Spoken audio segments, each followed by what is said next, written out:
fucking Mr. T. Now, this is Mr. T in his prime. Mr. T was every white man's nightmare.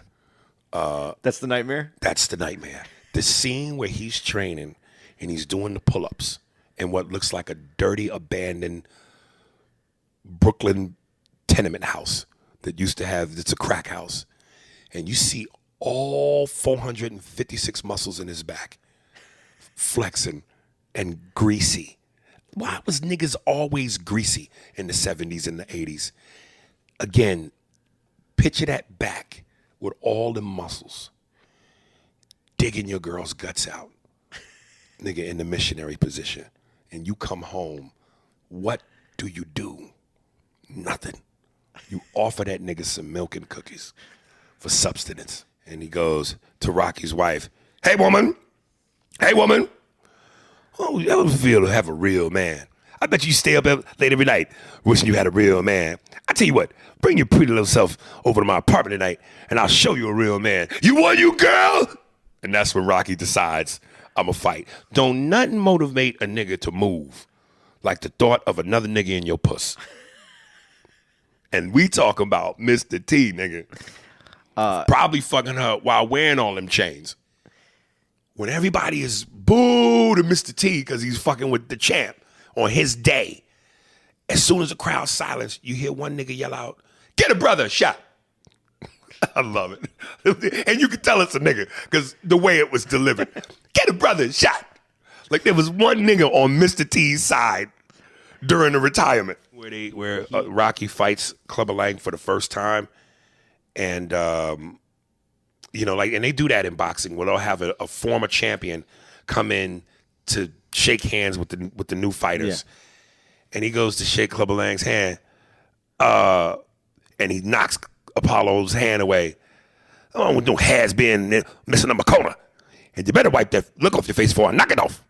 Oh, my God. No, the party. Go ahead, Creed. Come on, jump. Creed. And he played. And you go, this is fucking ridiculous. But again, we talking about a movie where niggas, like we said on the last one, motherfuckers caught back from Africa and hit you with flush punches. Right. With hooks that don't hurt you until round 7. It's starting to look better though in Rocky 3, the fight scene. Yeah, no, it got better. And this is the moment where the Italians go, all right, Rocco. When fucking Rocky fights him the second time. And they're doing the, come on, hit me harder. You ain't so bad. Hit me in the face. Come on, champ. You ain't nothing. But every Italian, all right, Rocco. But he only got there because the nigga trained him. Showed him how to fight. All things lead back to us. And you know, I never boxed. I know you did. Right. People don't. But I trained a little bit. Wait. I could just hear the hate niggas. You boxed, Aries. Nigga, that you ain't boxed when that nigga beat your ass. Go ahead. I think you did because he didn't hit you. Well, my defense was tight. There we go. But Apollo's old neighborhood. Yeah. You remember how busy it was when they walked into the gym? Yeah. There was like 1,000 niggas in there training, and they all looked like they was from the penitentiary. I would have paid any amount of money to see you walk in there and step in the center of that room and go, Eric's nigga.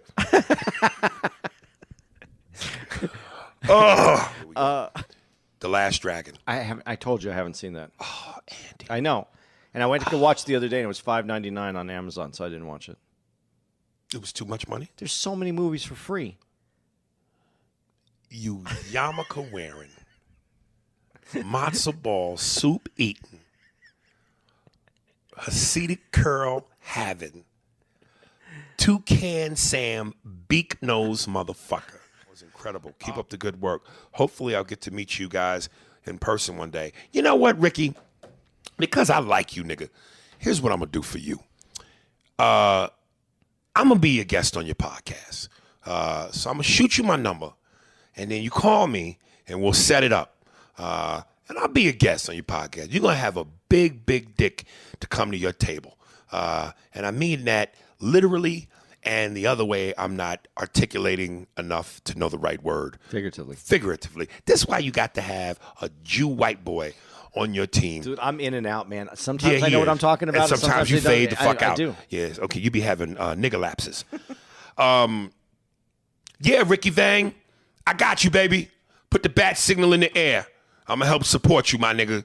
I don't really know if you my nigga, my Vietnamese, or my Hindu. But we'll figure it all out. All right, Rick? Keep your head up, baby. And don't let nothing discourage you. And when all else fails, nigga, get some pussy. Pussy has a way of massaging away what ails you. Get your dick sucked, son. Let me see your war face. Guy. Well, dude, I'm looking at you right now, and I can tell you, from my perspective, you haven't gained any weight in your legs. So Well, you listen, only... listen, I'm built like my father, nigga. It's the weirdest fucking thing in the world. I swear to God, it frustrates me. And we were talking about my weight, and he was like, man, it's all in your stomach and a little bit of your face. Your arms and legs are a regular person, nigga. So, which is to say that because my shit is disproportionate, if I put in the work for real, it shouldn't take long. Because it ain't like I'm trying to burn finger fat and fucking ankle beef.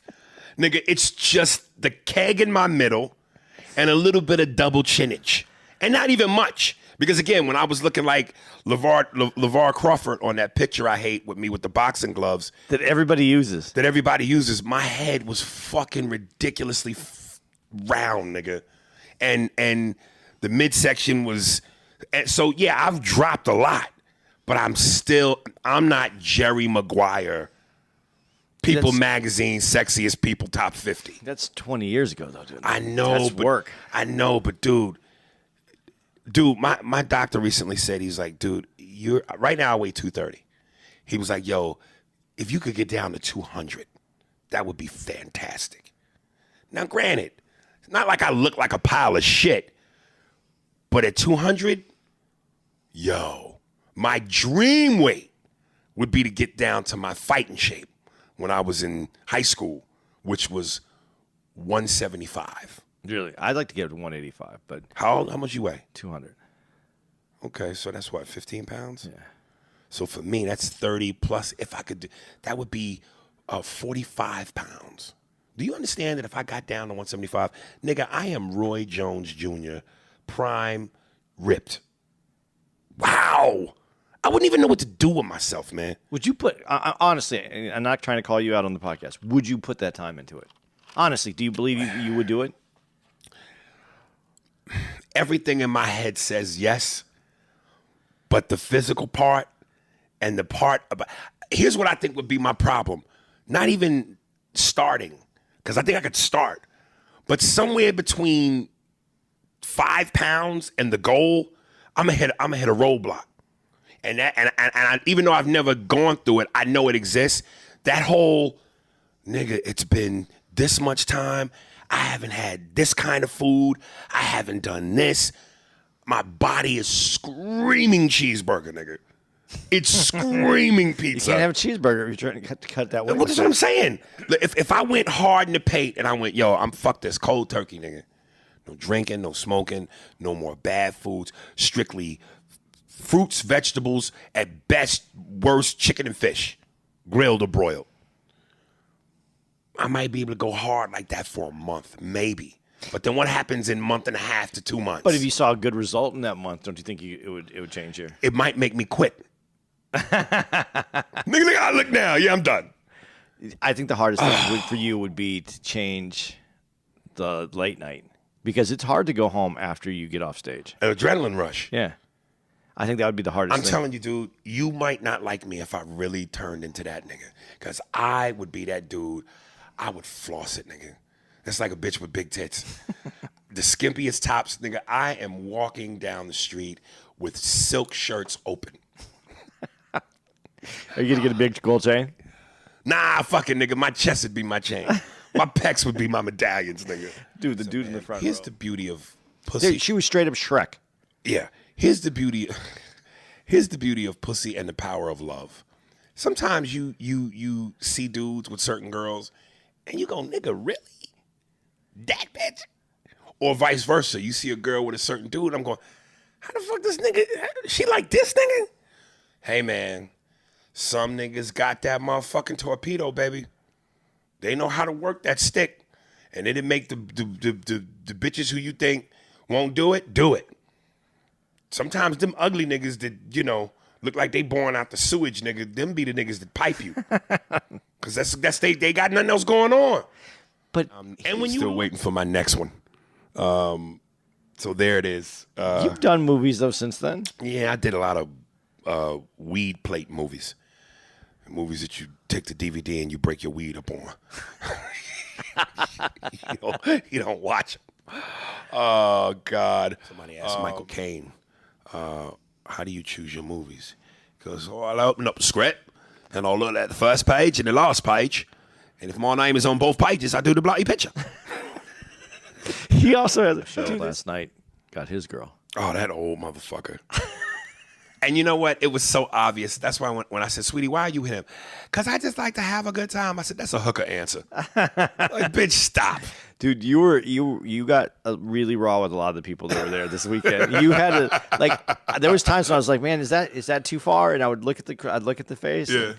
And I knew that I even the audience sometimes would go, ooh, yeah, they were with you, but they weren't with you. Yeah, that is the beauty of comedy. If it's funny, you can get away with kicking a baby in the throat, nigga, but you got to do it funny. Email us if you know a funny way to kick a baby in the throat. But she had a whole life with another man, had kids, had a whole lived. How many years did she live? To whatever age. Right. So she probably spent 50 years with this other man. And she goes back in after death and she goes to Jack. These hoes ain't loyal. I thought, and he does the he does. You know what, dude? If we're really being honest, and listen, no offense to however little female followers we have, but you bitches really ain't shit. Women are the most sneakiest, fucked up motherfuckers on the planet, yo. On the fucking planet. That's why, again, I know I mentioned it on the podcast. I love that scene with Billy Zane when they have breakfast the next morning after she was hanging out with him in the lower galleys. And she goes, you can't talk to me like that. I'm your fiancé. My fiancé. And he flips that fucking table over and gets right in her face, nose, my fiancé? Yes, you are. And something, and by law, you will obey a husband the way a woman is required to. And that bitch was shook. She had to try to pick her eggs up off the floor and was shook. You got to get in the bitch face sometimes, nigga. I'm not saying hit him, but you got to flip the table over, nigga, and nose to nose with egg particles flying out your mouth, hitting that bitch in the teeth. Let her know, bitch, if you don't act right, next time it won't be egg yolk in your mouth. It'll be my fist. So, but you just said Billy Zane too. I just didn't believe that a professional fighter is going to go and fight in the streets. Fight in the street like that. It ain't got nothing to do with being a professional fighter. It's got something to do with being a man. Yeah, I got that. He's fighting as a man because he's been tested. Yeah. And nigga, what happened to you on that 5150 shit when you was tested? Every now I do that, I'm gonna give it a Tracy Morgan now. When niggas, because I know that's what niggas listen to this and say, motherfucker, what happened to that nigga? Hit you, nigga, and you ain't do nothing. All right. And that's a terrible Tracy Morgan, but it's what I got. To it. It wasn't as simple as Rocky IV. Russian comes to America, kills nigga. If he dies, he dies. Cut to montage. No easy way out. Now he's in Russia. Wife shows up. Fights. We can change. We all can change. End of movie. All right, so give me your. I just did. No, but what's the synapse of First, say it right, nigga. Yeah. I'm not proceeding with that kind of driving. It's like getting in a car. What's your nigga, synopsis of the there we go. of Rocky V? Was Union Kane when they come back from Russia and Rocky's at the podium and he's addressing the press about what it was like over in Russia, and then Duke, which was the Don King character, Duke. And Union Kane, the #1 contender, crashed Rocky's press conference. Yeah. And he goes, that ain't nothing like the woman I got it for you. I'm just going, why they making this nigga talk like this? Come on, man. Like, why they got this nigga sounding like a straight animal from out the jungles? That ain't nothing like the beating I got for you. Like, nigga, come on, dude. We couldn't have that same character, but a nigga who spoke eloquently. Who's that? Lavelle Crawford? Is it Lavelle Crawford? Oh, that's funny. That's funny. I love that moment when Rocky comes home and he looks at, you mentioned it, he looks at his son's drawing, and it's the teacher with the huge tits. Yeah. And Rocky goes, hey, who's this? He goes, yeah, it's Mr. Pont, my French teacher. And then Rocky goes, yeah, I wouldn't show this to your mother. She don't like French too good. Prime to prime.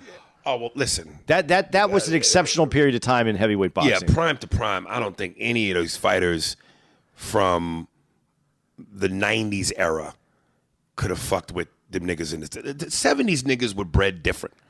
They ate different. They were bred different. Nigga, it just. Go ahead and do Jimmy the Greek right there. Oh, that right. The black guy got the bigger thighs and the bigger buttocks. And when you bleed the black buck with the black female, they produce black buck babies with higher thighs. That was great. I love this moment when Stallone and Marie are standing outside and the two boys are there, and one of them's her son, and it's the white kid with the red hair and the black kid with the cornrows, and Rocky assumes it's the white kid. Yeah. And he goes, oh, he's just like you, all that big red hair. She goes, no, it's the other one. And there's a moment of real truth in his reaction, because he's not going to be blatantly the black kid, but he was, would you meet his father on a cruise ship? She goes, he's Jamaican. Because you met him on a cruise ship, which is unintentionally racist. You had to meet this Jamaican nigga on a cruise ship. Is it racist? Yes. But I think the kids, like you said, though, that have money or come from the fame, I think that they need to if there was a way for them to experience not having anything, it would change their Drop perspective. them motherfuckers off in the hood unattended for 3 hours. Just drive them down, get in the Lamborghini, drive them to Slauson and Crenshaw. Drop them off, say, Michael Jordan, I'll pick you guys up later. Let them niggas with no money hang out for 5 hours when the sun goes down. I guarantee you they'll come around. Well, they are. They'll go, I'm Michael Jordan's kid. And they'll tell everybody, I'm Michael Jordan's kid. And they'll Stick them up, nigga. Start with them Jordans.